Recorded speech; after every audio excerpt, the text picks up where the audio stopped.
Hello student, मैं आपकी teacher प्रेरणा सक्सेना। पिछली वीडियो में हमने पाठ 8 हिंदी का पढ़ा था, गणितज्ञ ज्योतिष आर्यभट्ट। आज हम उसका सारांश पढ़ते हुए अभ्यास कार्य पूरा करेंगे, ठीक है ना। सारांश से हमें पाठ समझ में आ जाए। आज से करीब 1500 साल पहले की बात है। उस जमाने में आज के पटना शहर को पाटलिपुत्र कहते थे। यह बहुत बड़ा नगर था। पाटलिपुत्र नगर नंद मौर्य और गुप्त सम्राटों की राजधानी रहा। दूर दूर तक इस नगर की कीर्ति फैली हुई थी। उस समय यह नगर ज्योतिष के अध्ययन के लिए मशहूर था। इसी नगर की बात है कि उस दिन अपराह्न से सूर्य को ग्रहण लगने वाला था। भरी दोपहरी में अंधकार छा जाने वाला था। पुरोहित दान पुण्य करने को कह रहे थे। इसी नगर में एक वैधशाला भी थी। उस दिन यंत्रों के इर्द गिर्द कई प्रसिद्ध ज्योतिष और बहुत सारे विद्यार्थी एकत्र हुए थे। वहाँ के ज्योतिषों के हिसाब लगाकर पहले से ही भविष्यवाणी की थी कि ठीक किस समय पर ग्रहण लगेगा, कहाँ कहाँ दिखाई देगा और कितने समय तक रहेगा। धर्म ग्रंथों में लिखा था कि ग्रहण के समय राहु नाम का राक्षस सूर्य और चंद्रमा को निगलता है। मगर यह एक तरुण विद्यार्थी ऐसा भी था जो अपने सभी विद्यार्थियों को समझा रहा था कि पृथ्वी की बड़ी छाया जब चंद्रमा पर पड़ती है तो चंद्रग्रहण होता है। इसी प्रकार चंद्र जब पृथ्वी और सूर्य के बीच आ जाता है और वह सूर्य को ढक लेता है तो सूर्य ग्रहण होता है। आज भी ऐसा ही होने वाला है। ग्रहणों की अत्यधिक व्याख्या करने वाले उस तरुण विद्यार्थी का नाम आर्यभट्ट था। इन्हें आर्यभट्ट भी पुकारा जाता है। भट्ट का मतलब होता है वियोद्धा। वे सचमुच ही परंपरागत गलत मान्यताओं के खिलाफ जीवन भर लड़ते रहे। आर्यभट्ट दक्षिण पंथ में गोदावरी तट क्षेत्र के अश्मक जनपद में पैदा हुए थे, इसलिए अश्मकाचार्य के नाम से प्रसिद्ध हुए। वे बचपन से ही तेज बुद्धि के थे। गणित और ज्योतिष में उनकी विशेष रुचि थी। अपनी पुरानी गलत बातों को आंख मूंद कर मानने वाले नहीं थे। वे अपने विचार बेहिचक प्रस्तुत कर देते थे। यह हमारे देश के पहले ज्योतिष थे जिन्होंने साफ शब्दों में कहा कि पृथ्वी स्थिर नहीं है, यह अपनी धुरी पर चक्कर लगाती है। स्थिर तो तारामंडल है। ज्ञान विज्ञान के क्षेत्र में संसार को प्राचीन भारत की सबसे बड़ी देन है। शून्य सहित केवल 10 अंक संकेतों से भी संख्याओं को व्यक्त करना। मगर हमारे देशवासियों ने आर्यभट्ट और उसके आर्यभट्टीय ग्रंथ को लगभग भुला दिया। बहुत से लोगों को तो इस महान गणितज्ञ ज्योतिष के बारे में पहली बार उस समय जानने को मिला जब भारत के पहले कृत्रिम उपग्रह को आर्यभट्ट नाम दिया गया। आर्यभट्ट प्राचीन भारतीय विज्ञान का सबसे चमकीला सितारा था। अब आते हैं इसके अभ्यास कार्य पे। तो पाठ्य पुस्तक के प्रश्नोत्तर और अभ्यास कार्य। पहले इसमें कुछ शब्द दिए हैं, उनके अर्थ अपन को खोज कर लिखना है। कीर्ति यानी यश, संगम माने मिलन, शंकु माने त्रिकोणा, अपहान माने दोपहर बाद, प्रख्यात माने प्रसिद्ध, प्रलय माने नाश, हे माने नीच। अब आते हैं आगे। वर्तुलाकार यानी चक्करदार, वेधशाला ने नक्षत्रों का ज्ञान करने वाली,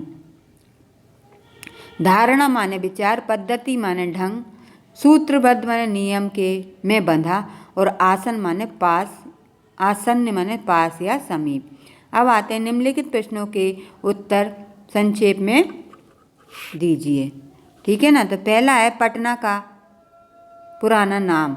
उत्तर लिखेंगे पटना का पुराना नाम पाटलिपुत्र है।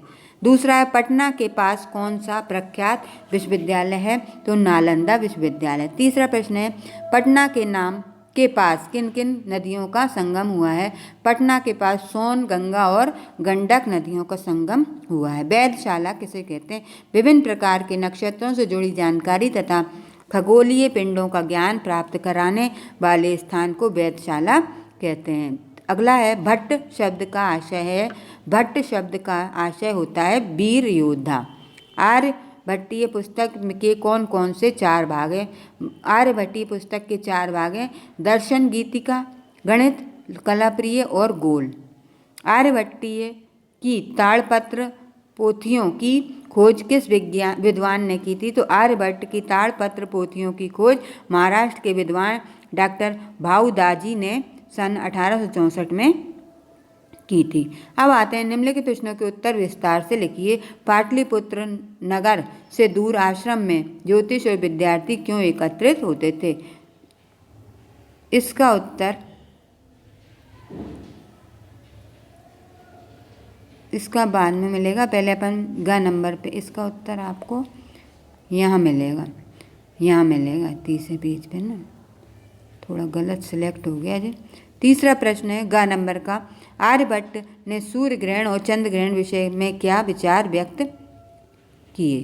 तो आर्यभट्ट ने सूर्य ग्रहण और चंद्र ग्रहण में विषय बताया कि पृथ्वी के समान चंद्र, पृथ्वी की छाया जब चंद्रमा पर पड़ती है तो चंद्र ग्रहण, और इसी प्रकार जब चंद्र जब पृथ्वी और सूर्य के बीच में आता है तो सूर्य को ढक लेता है, तब सूर्य ग्रहण होता है। ज्ञान विज्ञान के क्षेत्र में संसार प्राचीन भारत की क्या देन है? ज्ञान विज्ञान के क्षेत्र में संसार को आर्यभट्ट की देन शून्य सहित केवल 10 संकेतों से ही संख्याओं को व्यक्त करना है। आर्यभट्ट को प्राचीन भारतीय विषय का सबसे चमकीला सितारा क्यों कहते हैं?